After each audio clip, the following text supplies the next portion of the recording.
What's going on, everybody? It's Davey from the 80s, and you are now entering the Cinema Chop Shop. So park your ass right there. And while you're there, don't forget to hit that subscribe button, that like button, and comment down below. Today, we are in day number, 12 of my segment of October called In the Month of Madness. And today, I have something special for you, just like I do every single day. Let's look in the goodie bag. El gato negro. We have the 1982 cult classic, Bam! Upside Down.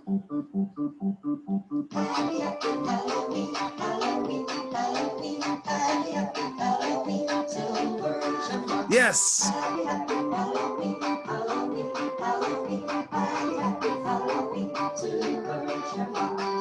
It's almost time, kids. The clock is ticking. Be in front of your TV sets for the horror-thon. This is long. With a big giveaway at 9. There you go. All right, thank you.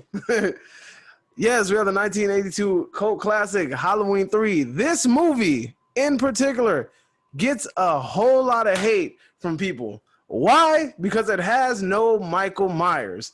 Originally, the Halloween series was supposed to be an anthology series where every movie was going to be something different. So in Halloween 3, Season of the Witch, they decided to go a different route. Now, this movie is basically, how do I want to explain it? The movie basically follows this doctor who's come across this delirious guest who's clutching a mask in his hand saying, you know, well, that everybody's going to die. Everybody thinks he's crazy. And then all of a sudden you have this dude in a suit looking like he came out of the Matrix come in and kill this man in his sleep. Shout out to the special effects for that nose pulling scene. Oh my God, that was tight.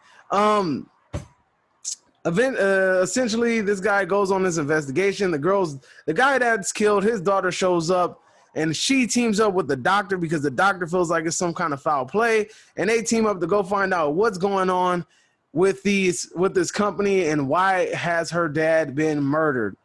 Now, this movie in particular has a dope soundtrack. I mean, the dopest soundtrack ever. Soundtrack was tight. Not to mention the little theme song that I just played for you. The movie has a very great soundtrack. The two title characters have this. It's funny because they have a relationship, but it kind of feels like it's forced. It kind of feels like it didn't have a place. It kind of was random, to be honest with you. It just came out of nowhere, and it did nothing to the story. So you kind of sit back and you're like, well, was that really necessary? You know, one of those things. But the special effects, first of all, the opening scene of this movie is dope.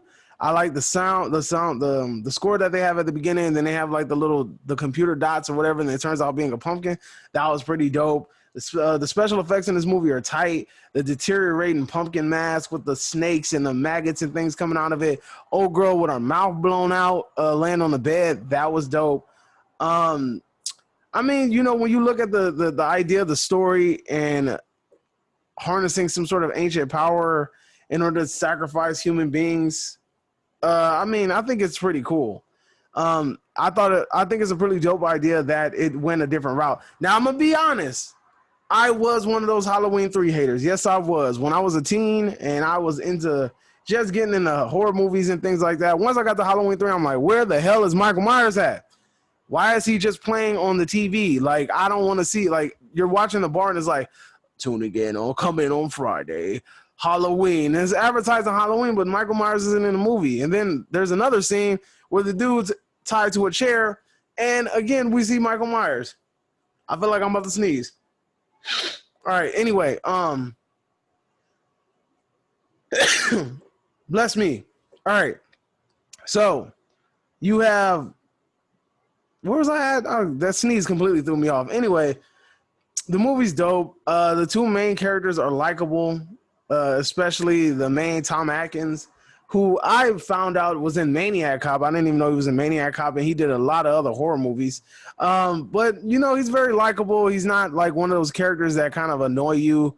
That, like I said, it just, you know, him and the main girl, what's her name, Ellie, have a relationship that seems to come out of nowhere, and it just kind of did nothing for the story. So it leaves you kind of like, why did that? Why was that necessary? You know, but it's an 80s movie, so they're like, they got to throw some sex in there, I guess, in order to appease certain audiences. But all in all, like, I don't understand why this movie gets so much flack. It's actually a cool concept. The explanation is a little bit, but I mean, you know, this is the 80s. We've had slasher movies with dumbass explanations before. People just being evil, people being retardedly strong, things like that. You know, we just have things like that happen in the 80s with this movie at least made the effort to try to tell a story and do something different. So hats off to them. So if you guys are in the mood for something kind of cool titled Halloween that's not really Halloween, meaning it doesn't have Michael Myers, go ahead and check out Halloween 3. In my opinion, is better than a lot of the other sequels. Hell, it's even better than the Rob Zombie sequel. A lot of people might disagree with me, but who cares? It's my channel.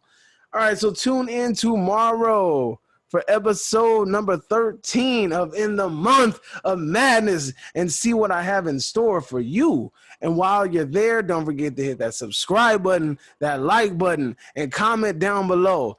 Maybe you can even recommend a movie that I might recommend for Halloween. Who knows? But until then, adios and see you next time.